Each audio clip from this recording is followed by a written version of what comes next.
Welcome, Taurus, to your March mid-month astrology overview. Each calendar month plays host to 2 visits by the sun, not one.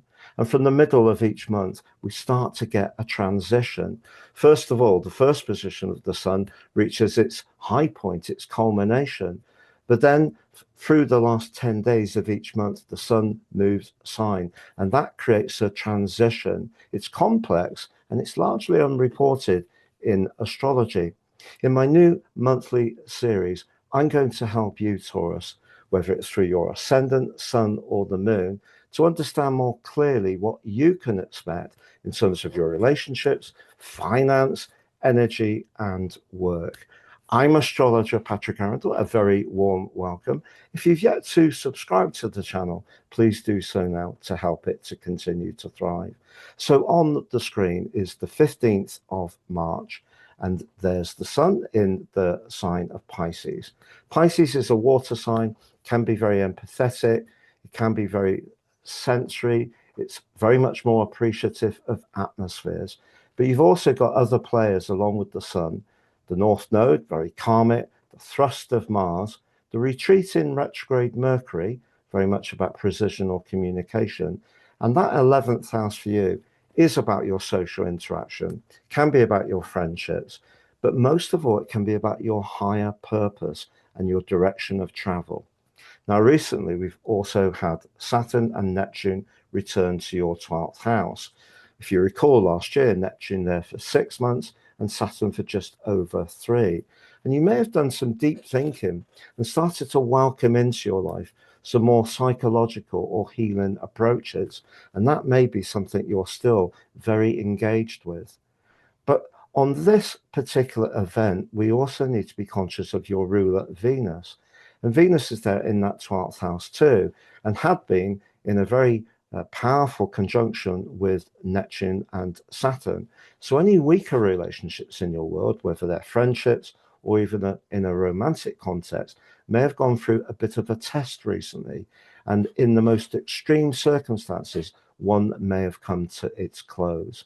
So that's the big picture. But we also need to look at the planets that are at the top of the chart. And it's the moon and Pluto in a conjunction. Pluto is continuing to nudge you to transform your worldly connection. And that can be through your work, but equally it can be around all sorts of goals and ambitions.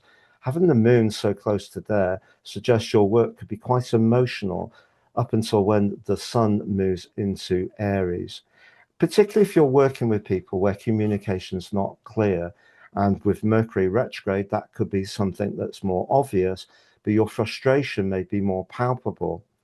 But equally, what we do have is the muscle of Mars aligned to that North Node, suggests if you're getting any instinctive feelings about where you might just pivot a little bit and change your direction, Mars is giving you the confidence to go for it. But Mercury's just saying to you, make sure you really are clear in your thinking.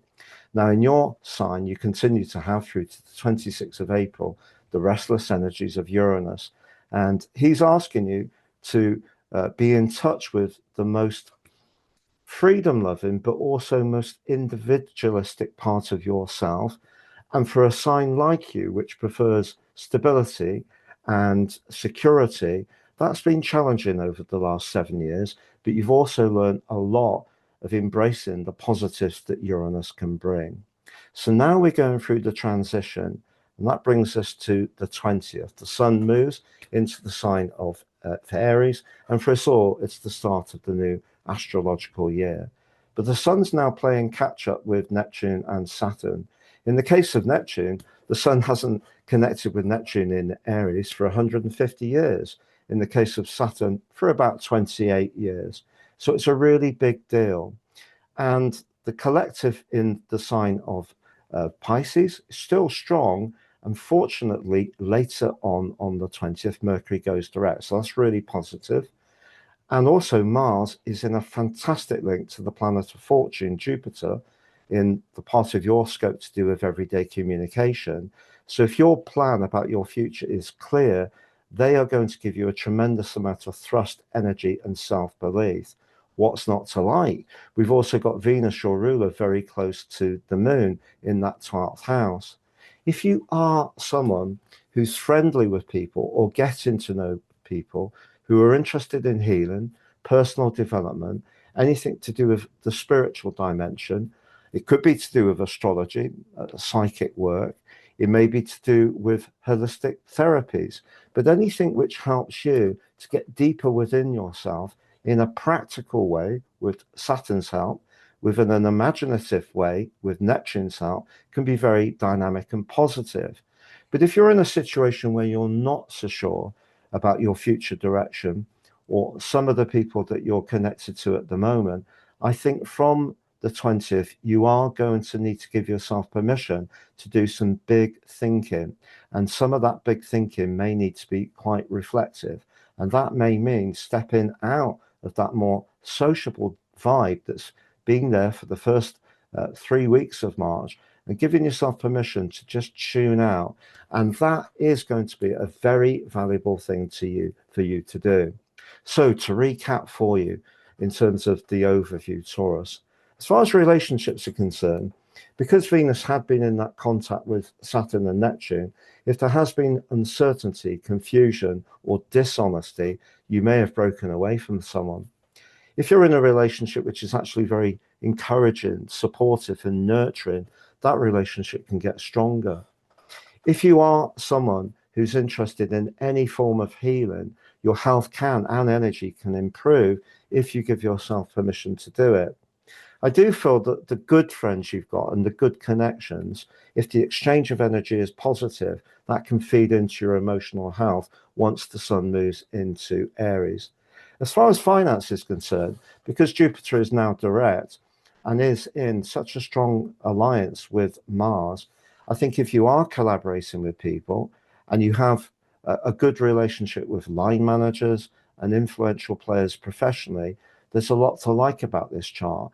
But if you are involved in work which is in any way supportive of others, you're a carer, you work in the medical profession, you work in a spiritual dimension, those range of skills are going to be amplified from the 20th onwards.